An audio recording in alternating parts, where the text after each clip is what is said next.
This film has been modified from its original version. CBS Content ID filed a copyright claim against the original version despite the fact that the original version falls within the purview of fair use, and further that CBS as a standalone company no longer even exists. Even in death, they are dicks.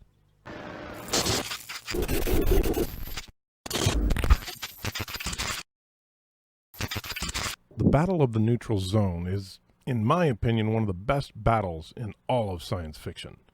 The entire battle takes place in Sector Z6, near the neutral zone that separates Romulus and Remus from the rest of the Alpha Quadrant. The Romulan Empire was contained to this area after a war with Earth that took place some 100 years prior.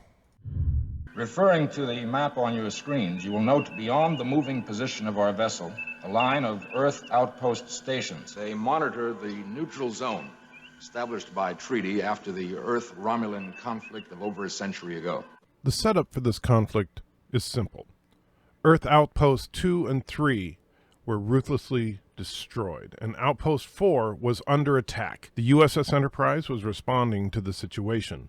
What they did not know was that the attacking vessel was an experimental Romulan warship capable of turning completely invisible and thus able to attack with no warning. Due to this stealth ability, the Romulan ship is able to destroy Outpost 4 before the Enterprise is able to render aid.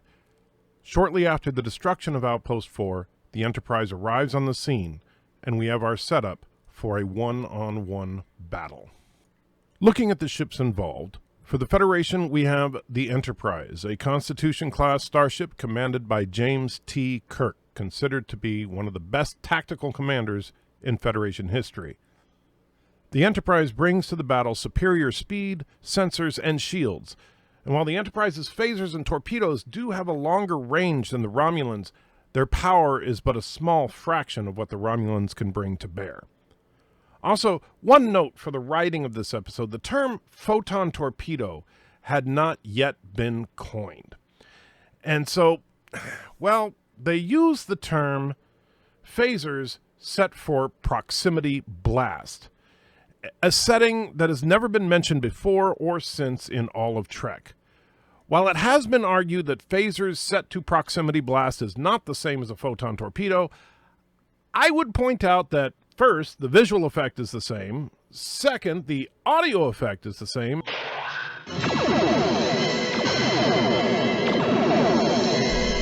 And third, well, by the strictest definition of terms, a photon torpedo is a torpedo composed of photons, which is energy, which is exactly what a phaser bolt like this would be. So for me, personally, I consider this to simply be a writing mistake and think of the weapon used by the Enterprise as photon torpedoes. In any case, it really makes no difference except to clarify canon a bit. Representing the Romulan Empire is an unnamed Romulan commander, and while we do not know much about him, what we do learn is that he is every bit Kirk's equal as a tactician. And while his ship is significantly smaller and slower than a Constitution-class starship, it boasts an extremely powerful plasma weapon capable of completely disabling an outpost buried a mile deep in an asteroid made of solid iron in one shot. Enterprise, can you see it? My command post here. We're a mile deep on an asteroid, almost solid iron. And even through our deflectors it did this. Can you see? And a second shot completely pulverizes the asteroid itself. Enterprise, something coming on our viewing screen. Can you see it, Enterprise? Blown that ship off.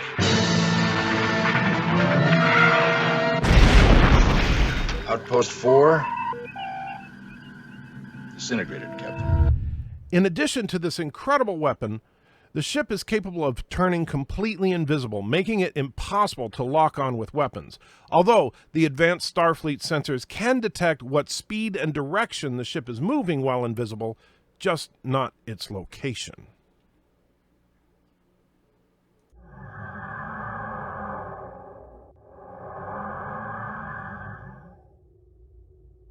Before the battle proper, Kirk and his crew attempt to learn as much as possible about the Romulan threat.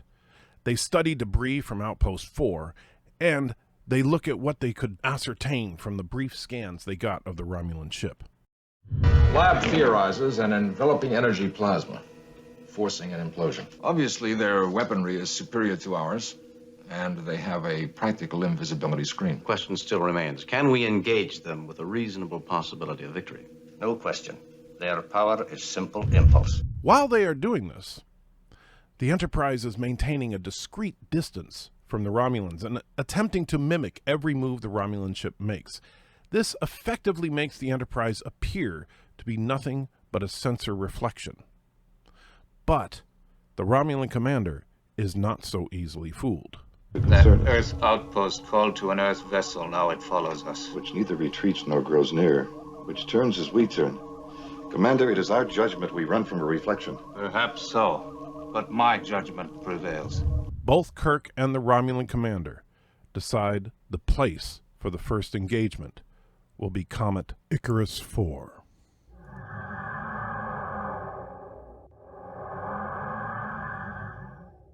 As the Romulan flagship and the Enterprise approach the comet, Kirk and the Romulan commander draw up their plan. Kirk describes his plan as an end run. The moment he begins entering the comet's tail, he becomes visible. End run, gentlemen. We'll swing around the other side and catch him at that moment. Acknowledged, Captain. This is a sound strategy in that even though the Romulan ship is cloaked, they could target the distortion in the comet's tail caused by the presence of the ship, and then Enterprise could swing around, head them off, and make short work of the Romulan ship. Kirk's plan does have one fatal flaw, however. It assumes that the Romulan commander does not realize he's being followed. Behold a marvel in the darkness. You spoke of entrapment. Its many particles will obscure their sensing device, Centurion. Once fully obscured, it will turn suddenly back upon our adversary. The Romulan commander is convinced that the sensor ghost is in fact an enemy ship, so his plan is to enter the comet, then as the Federation ship enters the tail, he can turn around and launch his plasma weapon, destroying the Federation ship. As the Romulan ship enters the comet, the Enterprise begins its maneuver. The Romulan sensors show that they no longer have a reflection following them, so the commander knows exactly what Kirk is trying to do and makes an evasive maneuver. At last the screen is clear, Commander. Clear. Our reflection no longer follows us. Escape maneuver 1, quickly! When the Enterprise comes through the tail, since the Romulan is not there to be found, Kirk realizes that the Romulan is smarter than he gave him credit for. Nothing. At the last moment, he Must have guessed our move. Hard to starboard help. Hard start. Did exactly what I would have done. I won't underestimate him again. Now, fire blind, lay down a pattern. Kirk then begins launching torpedoes in a pattern to hopefully hit the Romulan.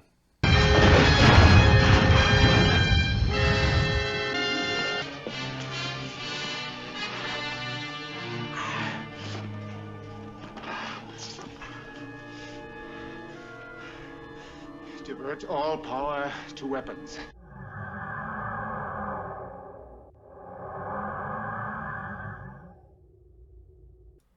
Kirk gets in a lucky shot on the Romulan ship. However, the hit is not enough to disable the Romulan, so Kirk doesn't even realize that they hit him at this point. And in a turn of bad luck, well, the weapons control circuits happen to overload at this time. Control circuit burnout.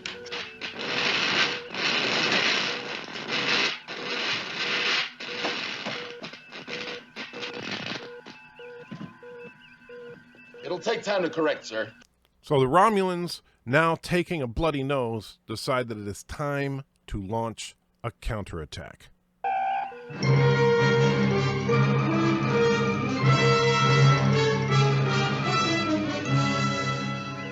Full astern. Emergency warp speed. Kirk, being no dummy, of course, immediately upon seeing the Romulan ship on the view screen, orders that they go full reverse to try and get out of the way of the Romulan weapons. But the plasma bolt is slowly overtaking the Enterprise. For 2 very intense minutes, they wait for the bolt to overtake them and destroy the ship. But then they find out the weakness of the Romulan superweapon. 10 seconds to impact. Dissipating, sir. It must have a range limit. Impact.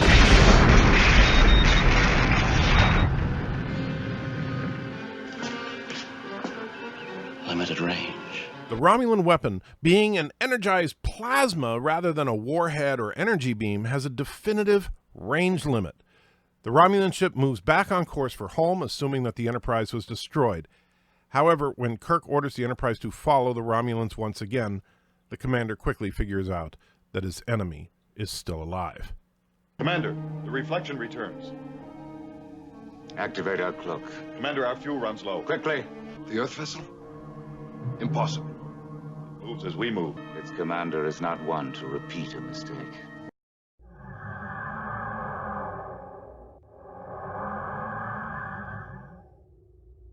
Since the Romulan commander realized that the Federation ship is still out there, he of course orders the ship to be re-cloaked. Meanwhile on the Enterprise, Kirk finds himself once again following the Romulan flagship, but they're getting dangerously close to the neutral zone. So Kirk decides to attack them while they're still on the Federation side. They accelerate towards the Romulan ship and begin firing once again. The Romulan commander then gets an absolutely brilliant idea. It is time. All debris into disposal tubes. Yes, Commander. The body of the Centurion, too. He orders his crew to load all the debris from the various attacks to be loaded into the disposal tubes and ejected out into space. He then orders the ship to come to a dead stop. Since the Federation sensors can only detect the cloaked ship while it's moving, they lose contact. Kirk and his crew are, of course, distracted by the debris, thinking that they may have destroyed the Romulan ship. They do quickly figure out that there was insufficient mass to be the ship itself, but by this point, they had lost the Romulans. But they figure they must still be nearby because they never detected them moving off. So the Enterprise shuts down all systems and waits. The Romulan commander waits as well. Both ships scanning for each other, trying to gain a tactical advantage. They continue to wait for over 10 hours until Spock, while reaching for a tool, kind of accidentally sets off a signal. It's all right. Signal, Commander. We have him. Move toward him.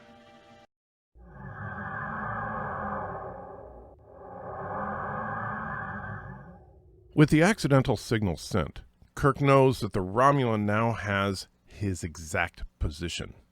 He also knows exactly what the best thing to do would be: slip the Romulan ship underneath the Enterprise and hit from below. So, Kirk orders the Enterprise to reverse course and then fire on where the Romulans should be, scoring a hit on the Romulan vessel. The Romulan commander then gives what I think is one of the best lines in the entire episode. Oh, Commander. How?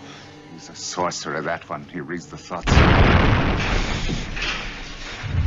Battered and hopelessly outmaneuvered by the Federation ship, the Romulan commander comes up with one last desperate move.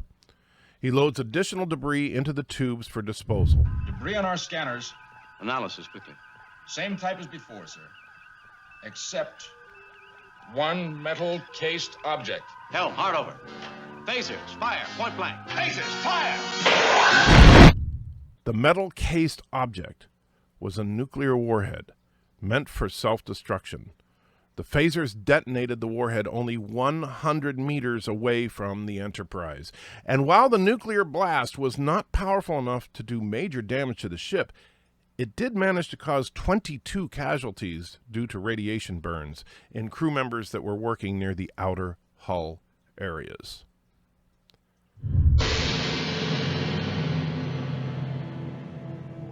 Glorious. Glorious.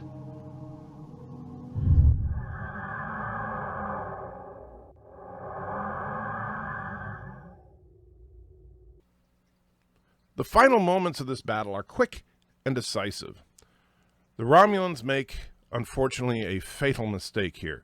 While they did in fact develop an incredible weapon with the plasma torpedo, and combined with the cloaking device made for one of the most deadly first strike weapons in all of fiction, they grossly underestimated the sturdiness of the Federation ship.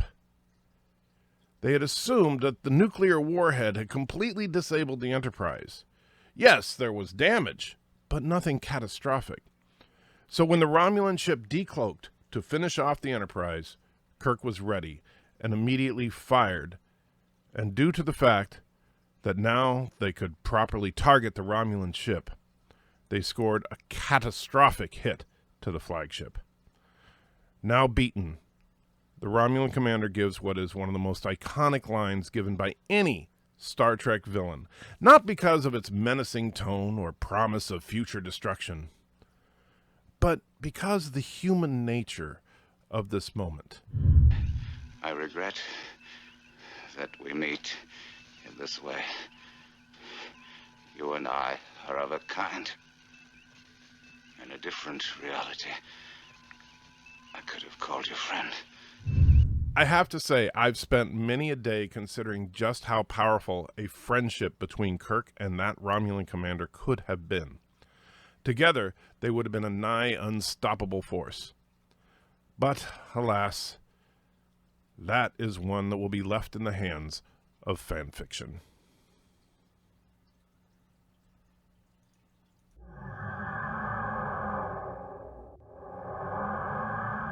One of the reasons that Balance of Terror is one of my favorite episodes is that the Romulan commander is not just another bad guy. He is shown as competent, capable, and a very effective leader. It's also clear why he is in command. He's very much the Romulan version of Kirk. Their stories are parallel in this battle. While Kirk has to deal with Styles, a young officer who cannot see past his bigotry. Well, here's one thing you can be sure of, mister. Leave any bigotry in your quarters. There's no room for it on the bridge. Do I make myself clear? You do, sir. The Romulan commander has to deal with a young officer of his own who cannot see past his own ambition. To inform our praetor of this glorious mission. Your carelessness might have ended this glorious mission. You're reduced 2 steps in rank. Return to post. During a lull in the battle, Kirk expresses his concerns to his confidant, McCoy. I look around that bridge. I see the men waiting for me to make the next move. And Bones, what if I'm wrong? While the Romulan commander does the same with his Centurion. Centurion, I find myself wishing for destruction before we can return. Were I not, like you, I'm too well trained in my duty to permit it. In the end, it is Kirk's reliance on his crew that wins the day.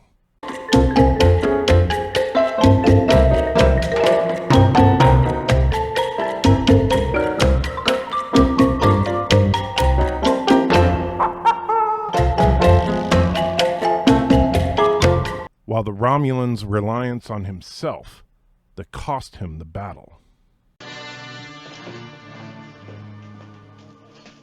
Forgive me, my old friend, but I must use all my experience now to get home. In the end, I give Balance of Terror a 10 out of 10. Sure, you could nitpick on the little things like phasers set to proximity blast, but overall, you will not find a better example of a battle of wits between 2 commanders on television. Take care.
You son of a bitch, anti-tracker!